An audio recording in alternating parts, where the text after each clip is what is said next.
We're going to be going over a couple of things in this episode, primarily about how Donald Trump has already defeated Mark Carney without even trying, and Mark Carney will have no way back from these couple of setbacks.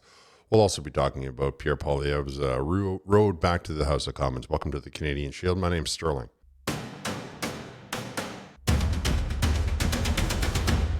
Before I get into how Donald Trump has made anybody that voted for Mark Carney look like a fool, and that those of us that told them all that you shouldn't do this have now been made to look very right and very correct, we'll talk about Pierre Poilievre's road back to the House of Commons.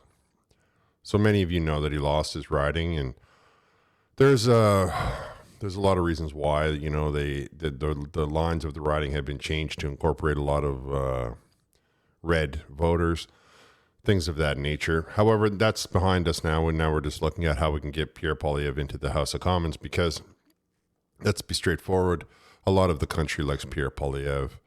In Alberta, there's a riding called Battle River Crowfoot, and it was occupied by a member of parliament by the name of Damien Carrick, who has voluntarily surrendered his seat a full 6 months before he can get his pension, before he's eligible for his pension. And Pierre Poilievre is going to run in a by-election in that area. You can see here on the National Post, Alberta MP Damien Carrick stepping down for Poilievre to run in the by-election. Carrick was first elected in Alberta riding in 2019. Now, it's fairly straightforward. Everybody knew that this was going to happen. Of course, we didn't know what riding they were going to do it in. However, we did know that somebody was going to willingly sacrifice their seat so that Pierre Poilievre could run in a by-election and get into the House of Commons. Mark Carney is claiming that he will do it as quickly as possible, much like the election, I suppose. But we don't know yet how badly Mark Carney wants to avoid debate with Pierre Poilievre. I mean, let's be honest. All he's got to do is watch a couple of House of Commons clips to realize, or rewatch that clip he had with Pierre Poilievre back when they were online, and understand that Pierre Poilievre is way too strong for a guy like Mark Carney. But Mark Carney's position is weak left, right, and center, and he's only there because people believe that he was somehow going to be able to do something about Trump. And now that he's in, Mark Carney is only driving toward his net zero.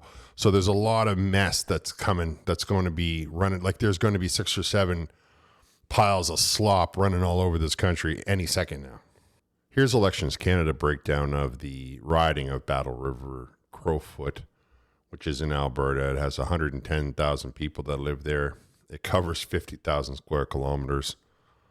So, I mean, that's a small population for that kind of area, which makes it ranchers or cattle, you know, in some way, in all likelihood. I don't know, but I'm in all likelihood.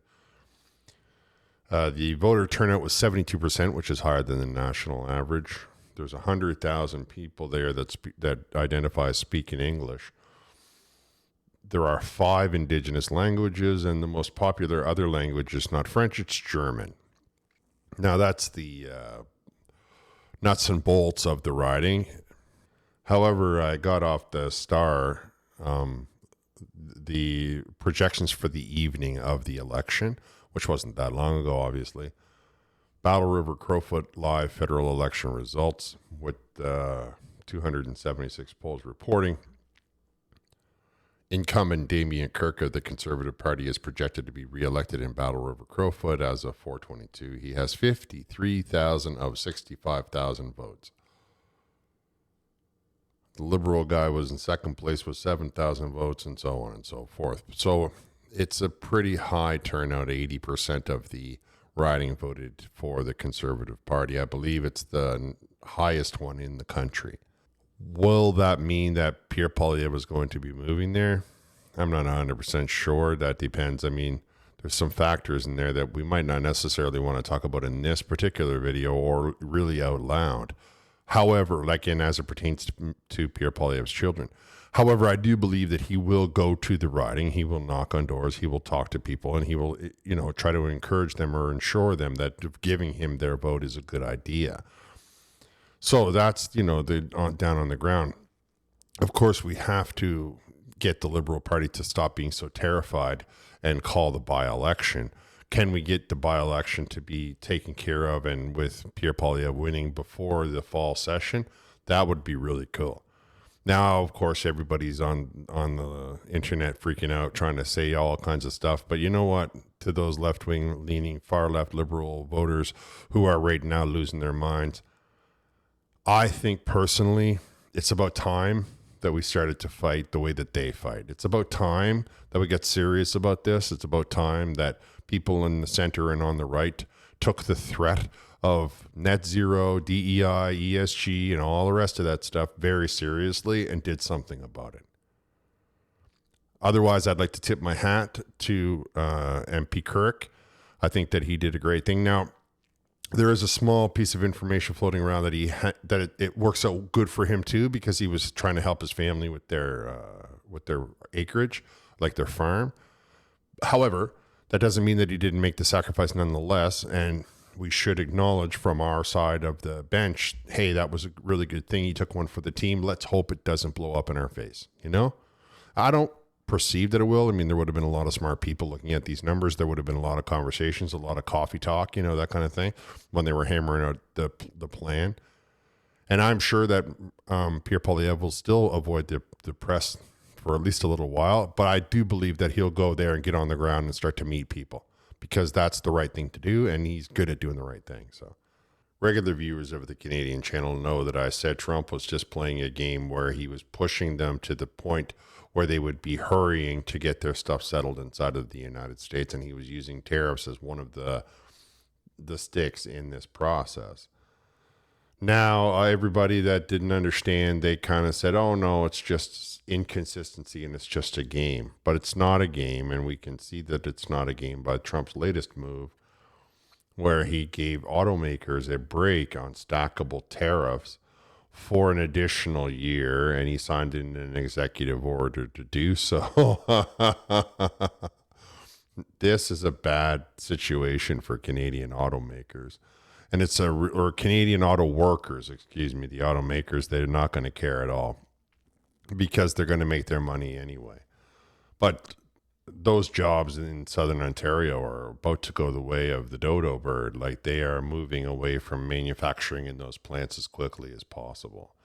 I'll let you hear a little snippet from Trump before I break down exactly what it means and why you shouldn't have considered Mark Carney to be the solution to this problem. We just wanted to help them during this little transition, short term.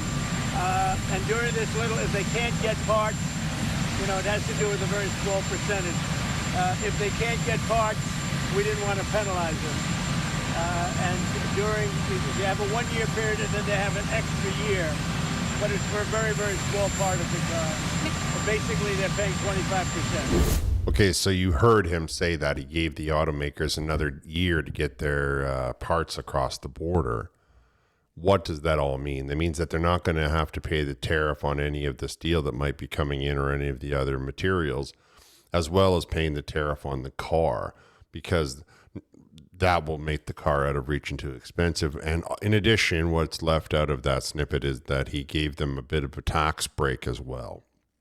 So they will pay the 25% still. They're going to be paying that 25%. But then when they go to file, they'll get 15 or so percentage off on those parts in the original, in the next year or so, like 2026 or whatever.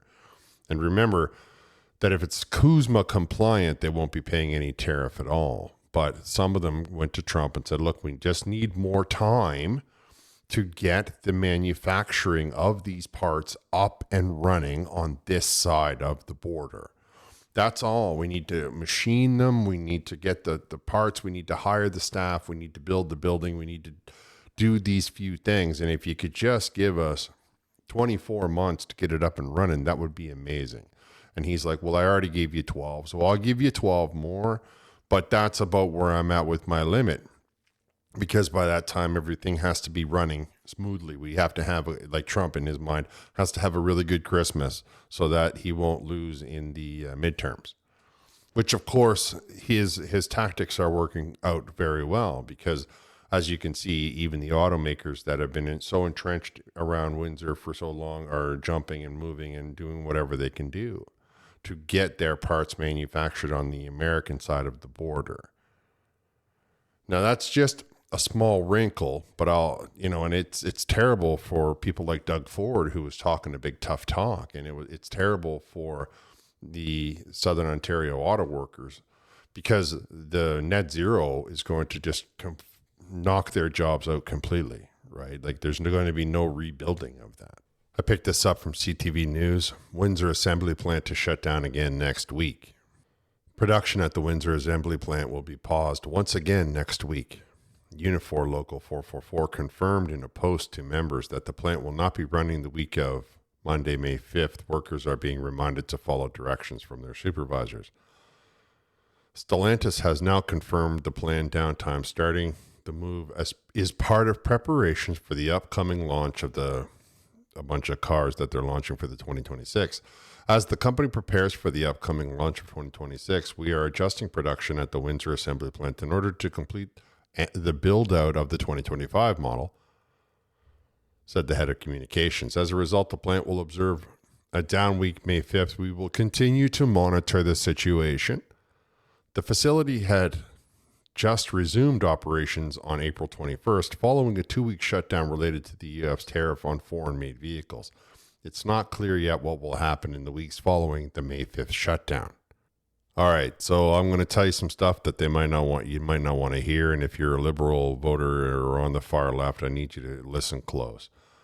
The reason that they were told to do as their supervisor says is because there are rules for when you're allowed to be at the factory, if there's a shutdown versus a strike versus a slowdown versus, these are all laid out in contracts, and they've been hammered out for over 1,000 times. Every time there's a new contract, these kinds of things are covered.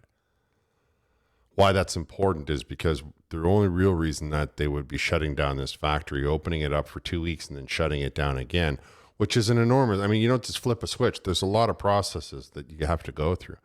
It's because either one of two things: they're taking stock off of the Windsor lot and taking it down into the United States of America, or they're taking machine parts out of the Windsor building and taking them down to the United States of America so that they could use those parts and manufacture the car on the other side of the border.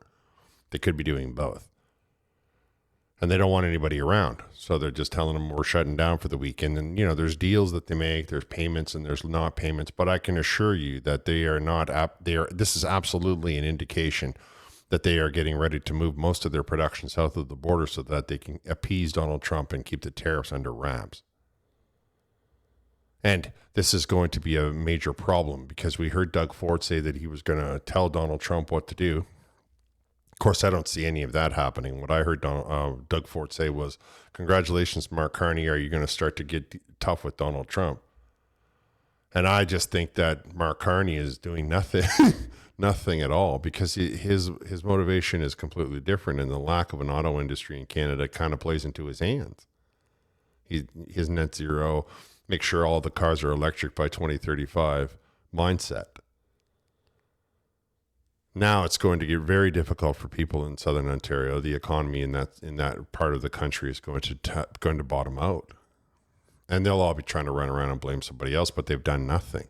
They have done nothing. They made a lot of empty promises, and they got a lot of people's votes, but they've done nothing. And as a result, Trump, on the other hand, has done a lot. The people, the CEOs, and all of the boards of directors of those auto manufacturers have also done a lot. And what has Carney done?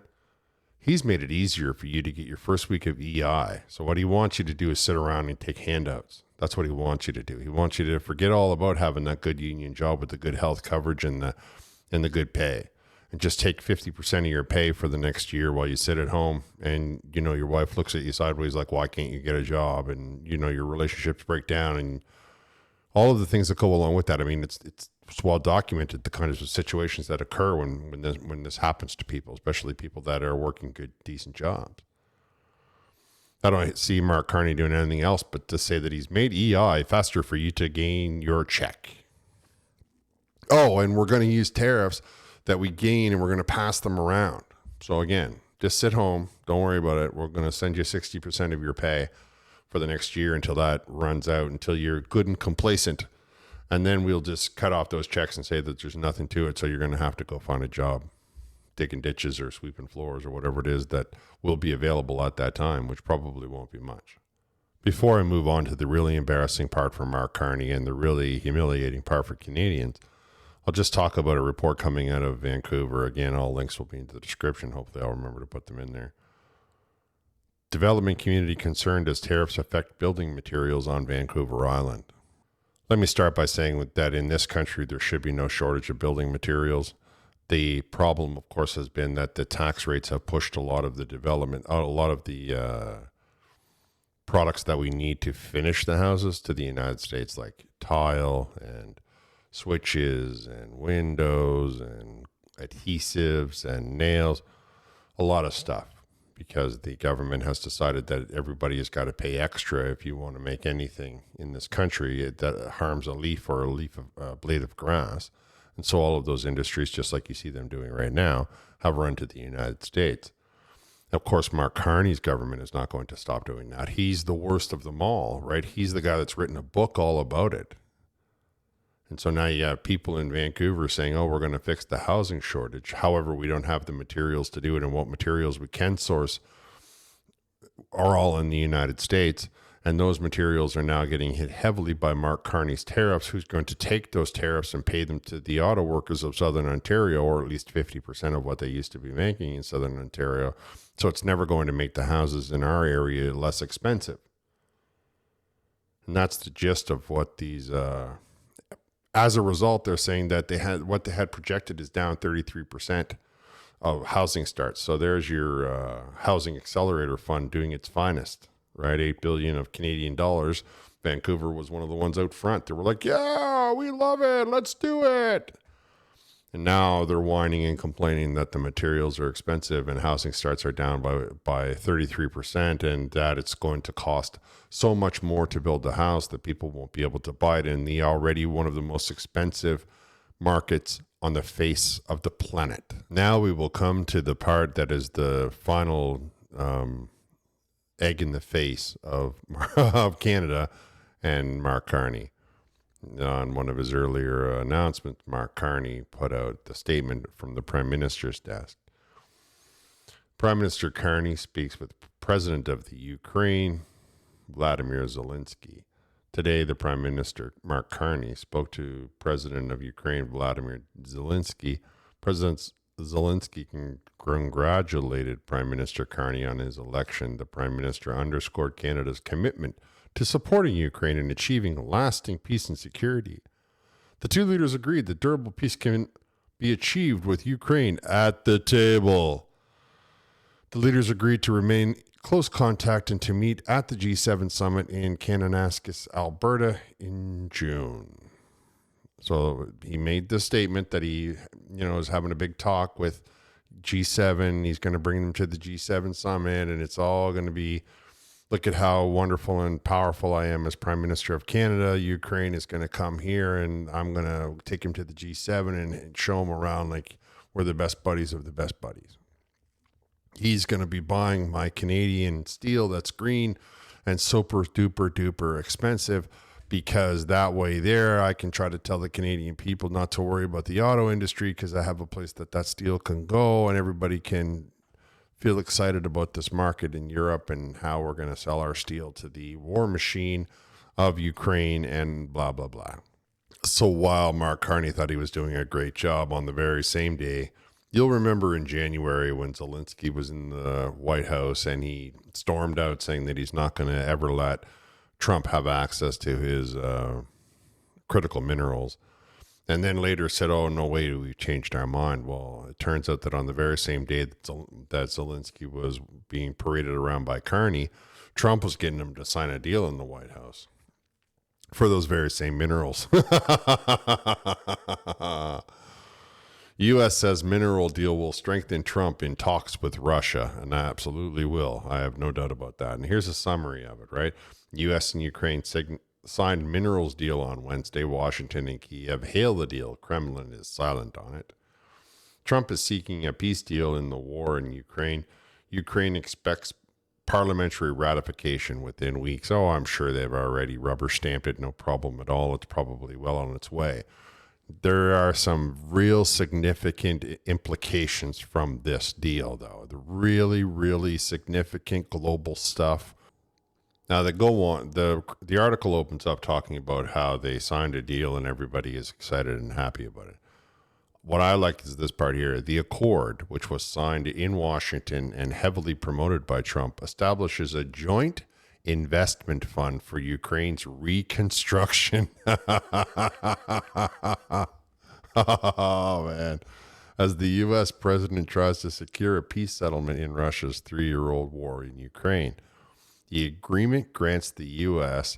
preferential access to new Ukrainian mineral projects. It is central to Ukraine's effort to mend ties with the White House, which frayed after Trump took office in January. Then they try to say that the deal will show there's no daylight between Russia and the Ukraine, but that's got absolutely zero to do with it. Zero to do with it. Okay, all right, it's bad. I shouldn't be laughing. It's bad for Canada, but you know what? It wouldn't have been such a big deal if people had voted the other direction. So, I kind of am just reveling in the I told you so.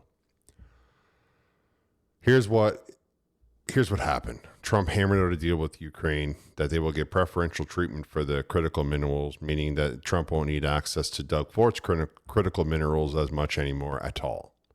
In addition, not only did he get preferential treatment, but he hammered out a deal for him and BlackRock to go in and rebuild all of the infrastructure in Ukraine while all of his people are on the ground mining the minerals and mining all of the things that he may be able to pull out of Ukraine. I'm sure, everybody will get a piece, everybody will get a cut. It's jobs on the ground. Mark Carney's plan was to try to tell Canada that he would be able to sell our overpriced green steel out of Sudbury to Europe as they try to run around and remilitarize. But now the Americans with their with their coal-fired steel plants are going to be over there in Europe already rebuilding. So they can drop off a couple of tons of steel here, a couple of tons of steel there, and they will be wide open inside of the European market while they help to get billions of dollars into Ukraine to rebuild it and making enormous amounts of money for American organizations. Now, in a week or 3 or a month, Trump will hammer out a deal with Putin, where Putin will get to keep the sections that he always wanted anyway. They'll call a ceasefire or they'll call an armistice of some kind. Trump will go in, dig up all the minerals, rebuild, everybody will get rich, and that section along the border will be in Russian hands. The only question becomes, the significant question becomes, can Trump or will Trump give the Ukrainians an access to the Black Sea, right? Ukraine needs a port. Ukraine, no longer part of Russia or the USSR, provides a lot of its wheat to Northern Africa, and it uses the Crimean to get that water. That's where the water is. And they need a port to get their grain out of the country, like the 4th or 5th largest grower of grain on earth. And there are 10 or 15 countries in Africa that get 100% of their grain supply from Ukraine. So they need access to the water, right? They need access to get the boats out, or they may as well just sell all of their grain to Zelensky, because if they can't get it out of the country, then there's no way that it'll just rot, it'll go bad, right? So that becomes the real question. And will that happen tomorrow? Will that happen in a few months? We'll see. What absolutely will not happen is there won't be countries like France and Germany and all that saying, hey, Canada, can we buy your overpriced steel? There won't be any of that. There won't be, hey, Doug Ford, we made a mistake and we forgot that, you're a warm and fuzzy guy and we now need access to your critical minerals. There won't be any of that. They have it all in Ukraine. Yeah, it might take them a little longer to get there, but they'll be able to do it with free reign. They will be able to land all of the American engineers that they prefer. They will be able to hire local staff. They will be able to put a mine in the ground. They know where everything is. They will be able to put in missile systems from the American companies to protect themselves. They will be able to drop steel along every country along the way for them to use in any way, shape, or form that they desire. All of that money will flow back into the United States. People will say it's wonderful and amazing, and the economy in the United States will boom. And Mark Carney will be sitting on a pile of green steel that nobody wants, telling himself that it's all because of the net zero, and he's making all of us dirt poor so that he can feel better about himself. And the best you can hope for, imagining this in your mind, the best you can hope for is that we can find somebody else to buy our critical minerals, because Mark Carney won't allow us to develop them ourselves, because none of those developments are ever green.